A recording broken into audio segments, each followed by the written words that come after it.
நீங்கள் பார்த்துக் கொண்டிருப்பது AJK டிவியின் புதுவை மாலை. வணக்கம். புதுவை ஜான்குமார் அறக்கட்டளை சார்பில் நெல்லித்தோப்பு தொகுதிக்கு உட்பட்ட 10 மற்றும் 12ஆம் வகுப்பு பொதுத் தேர்வில் வெற்றி பெற்ற மாணவ மாணவிகளுக்கு அறக்கட்டளை நிறுவனர் ஜான்குமார் ஊக்கத்தொகை, பதக்கம் மற்றும் பரிசுகள் வழங்கி சிறப்புரையாற்றினார். புதுவை ஜான்குமார் அறக்கட்டளையின் 5ஆம் ஆண்டு விழாவினை முன்னிட்டு அறக்கட்டளை சார்பில் நெல்லித்தோப்பு தொகுதிக்கு உட்பட்ட 10 மற்றும் 12ஆம் வகுப்பு பொதுத் தேர்வில் வெற்றி பெற்ற மாணவ மாணவிகளுக்கு பரிசளிப்பு விழா மூலகுளம் ரீனா மஹாலில் நடைபெற்றது. விழாவிற்கு அறக்கட்டளை நிறுவனரும் AJK ரீனா டிஜிட்டல் நெட்வொர்க் நிறுவனரும் மற்றும் முன்னாள் நகரமன்ற துணைத் தலைவருமான திரு ஜான்குமார் தலைமையேற்று மாணவ மாணவிகள் கல்வியில் மேலும் சிறந்து விளங்க அவர்களை ஊக்கப்படுத்தும் வகையில் பொன்னாடை அணிவித்து ஊக்கத்தொகை, பதக்கம் மற்றும் நினைவு பரிசுகள் வழங்கி பாராட்டினார். உடன் அவரது துணைவியாரும் அறக்கட்டளையின் செயலாளருமான திருமதி லதா ஜான்குமார் அவர்களும் விழாவில் கலந்து கொண்டு மாணவர்களுக்கு பரிசுகளை வழங்கி பாராட்டினர். விழாவில் அறக்கட்டளை நிறுவனர் திரு ஜான்குமார் பேசுகையில், கல்வி பயிலும் மாணவர்களை ஊக்கப்படுத்தும் வகையில் தனது அறக்கட்டளை மூலம் 10 மற்றும் 12ஆம் வகுப்பு பொதுத் தேர்வில் வெற்றி பெற்ற மாணவர்களுக்கு ஆண்டுதோறும் நடத்தப்படும் பரிசளிப்பு விழா இந்த ஆண்டும் தொடர்வது மகிழ்ச்சி அளிப்பதாக கூறினார்.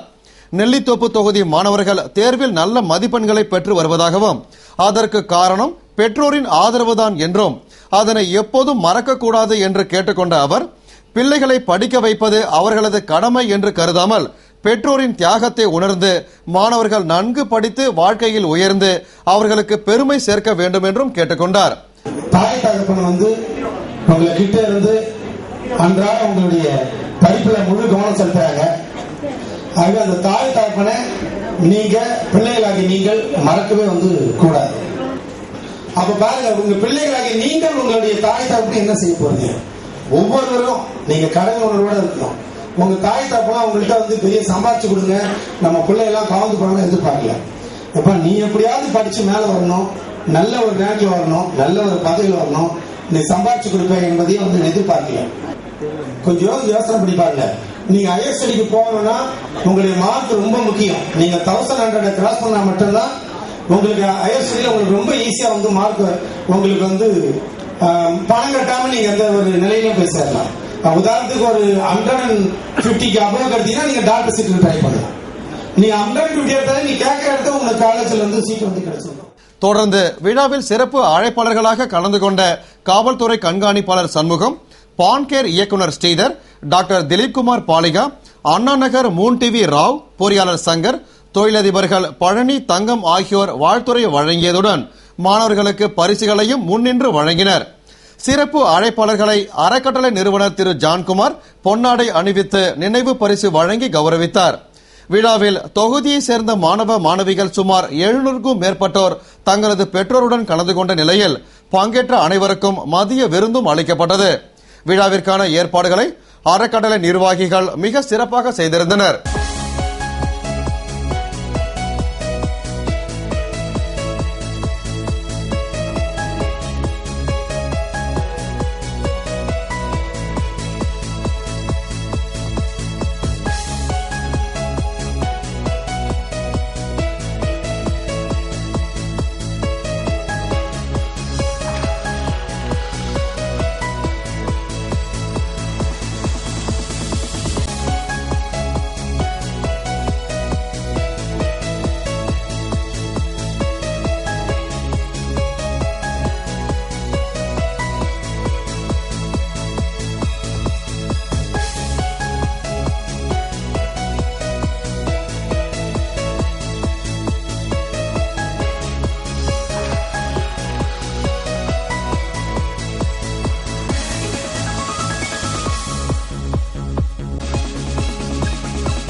புதுவையில் தீபாவளி பண்டிகையை முன்னிட்டு டிஜிபி காமராஜ் உத்தரவின்படி போலீசார் தீவிர ரோந்து பணியில் ஈடுபட்டு வருகின்றனர். புதுவையில் தீபாவளி பண்டிகையை முன்னிட்டு நேரு வீதி, காந்தி வீதி, மிஷன் வீதி உள்ளிட்ட பகுதிகளில் மக்கள் கூட்டம் அலைமோதி வருகிறது. இந்த கூட்ட நெரிசலை பயன்படுத்தி கடைவீதிக்கு வரும் மக்களிடம் நகை பறிப்பு, திருட்டு சம்பவங்கள் நடைபெற வாய்ப்பு உள்ளது என்பதால் பொதுமக்களுக்கு பாதுகாப்பு அளிக்கும் வகையில் டிஜிபி காமராஜ் உத்தரவின்படி டிஐஜி சுக்லா, எஸ்பி திரிபாதி தலைமையில் போலீசார் தீவிர ரோந்து பணியில் ஈடுபட்டு அதிரடி நடவடிக்கை மேற்கொண்டு வருகின்றனர். அதன்படி மாநிலம் முழுவதும் நேற்று 26ஆம் தேதி ஒரே நேரத்தில் தீவிர சோதனையில் ஈடுபட்டனர். குறிப்பாக புதிய பேருந்து நிலையம், கடற்கரை சாலை, நேரு வீதி, காந்தி வீதி, மிஷன் வீதி உள்ளிட்ட முக்கிய இடங்களில் போலீசார் நாள் முழுவதும் தீவிர ரோந்து பணியில் ஈடுபட்டனர். இதுபோன்று புதுவை எல்லைப் பகுதிகளில் வாகன சோதனையிலும் ஈடுபட்டனர். புதுவை அரசு நாட்டு நலப்பணி திட்டம் சார்பில் பாரதி பூங்காவில் நடைபெற்ற வாக்காளர் விழிப்புணர்வு ஓவிய போட்டியை மாநில தேர்தல் ஆணையர் உதிப் ரே துவக்கி வைத்தார். புதுவை பாரதி பூங்காவில் அரசு நாட்டு நலப்பணி திட்டம் பொது பிரிவு சார்பில் வாக்காளர் விழிப்புணர்வு ஓவிய போட்டி திட்ட அலுவலர் தேசிய விருதாளர் வெற்றிவேல் தலைமையில் திட்ட கலைக்குழு தலைவர் வினோத்குமார், செயலாளர் கலைவாணன், திட்ட உறுப்பினர் கருணாகரன் ஆகியோர் முன்னிலையில் நடைபெற்றது. ஆலோசனை குழு தலைவர் தேசிய விருதாளர் ஆதவன், துணை தலைமை தேர்தல் அதிகாரி ஸ்ரீதரன், ஒருங்கிணைப்பாளர் நெடுஞ்செழியன், இணைப்பு அலுவலர் குழந்தைசாமி ஆகியோர் வாழ்த்துரையினையும் பாராட்டுரையினையும் வழங்கிய நிகழ்ச்சியில் சிறப்பு விருந்தினராக மாநில தேர்தல் ஆணையர் உதிப் ரே கலந்து கொண்டு ஓவிய போட்டியினை துவக்கி வைத்து சிறப்புரையாற்றினார். திரளான மாணவ மாணவியர்கள் பங்கேற்ற போட்டியின் நிறைவில் திட்ட உறுப்பினர் மகேந்திரன் நன்றி கூறினார். புதுவை திருக்கனூரில் காங்கிரஸ் சார்பில் நடந்த உணவு பாதுகாப்பு மசோதா சட்ட விளக்க கூட்டத்தில் மத்திய இணையமைச்சர் நாராயணசாமி பங்கேற்று சிறப்புரையாற்றினார்.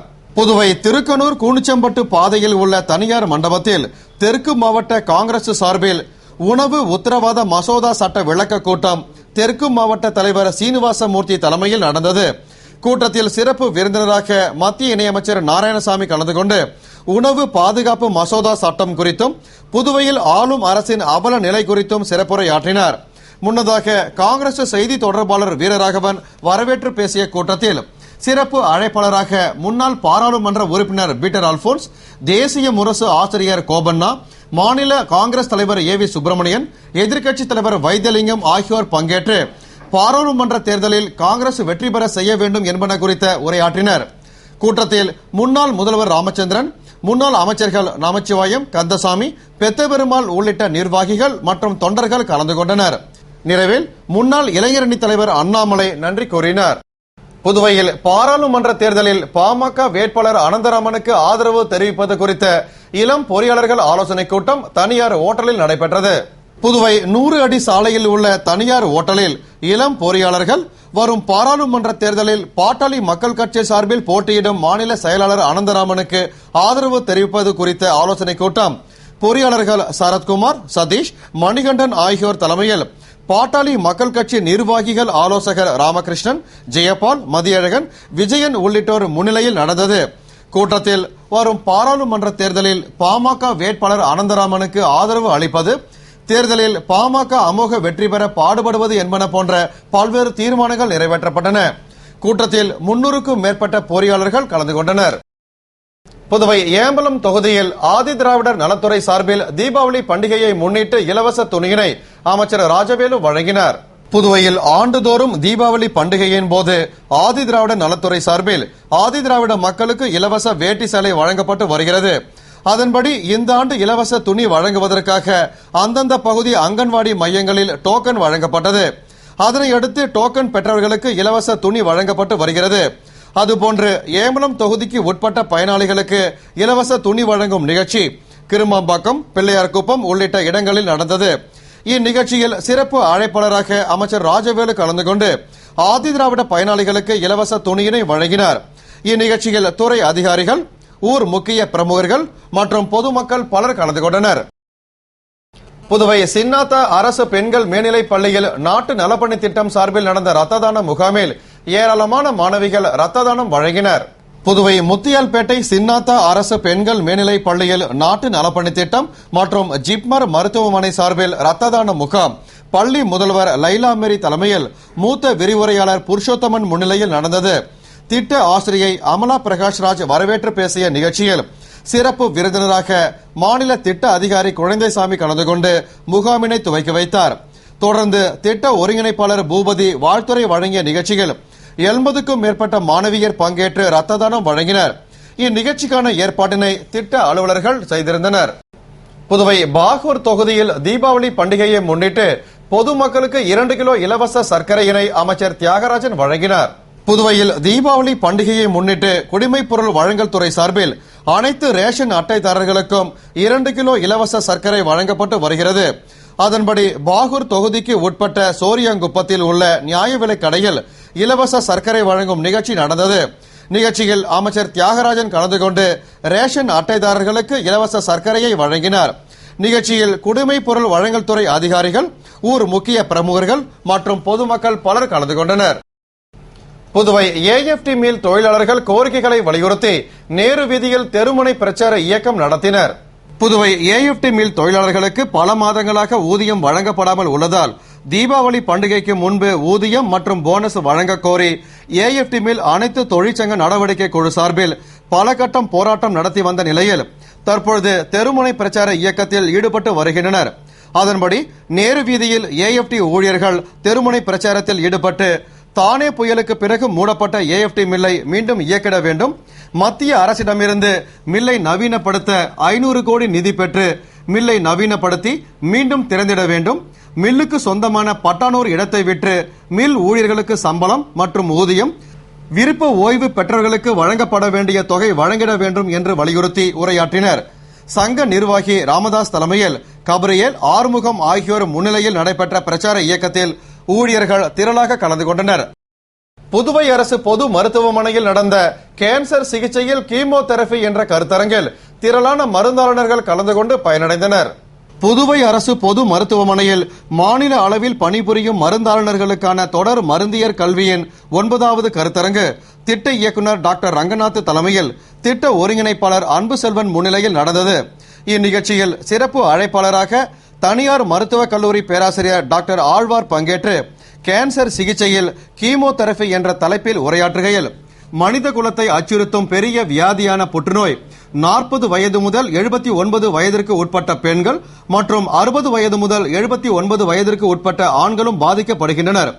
மரபணு பாதிப்பாலும் நிக்கல் போன்ற ரசாயன பொருட்கள், பாப்பிலோமா போன்ற நுண்ணுயிர்களால் ஏற்படும் புற்றுநோயை கண்டறிந்து அறுவை சிகிச்சை, கீமோதெரபி, கதிரியக்க சிகிச்சை போன்றவற்றின் மூலம் குணப்படுத்தலாம் என்றும், எனவே 40 வயதிற்கு மேற்பட்ட பெண்கள், 50 வயதிற்கு மேற்பட்ட ஆண்கள் புற்றுநோய் பரிசோதனை செய்து கொள்வது அவசியம் என்று பேசினார். நிறைவில் பாலாஜி நன்றி கூறிய கருத்தரங்கில் மருந்தாளுநர்கள் திரளாக பங்கேற்று பயனடைந்தனர். இத்துடன் செய்திகள் நிறைவடைந்தன. வணக்கம்.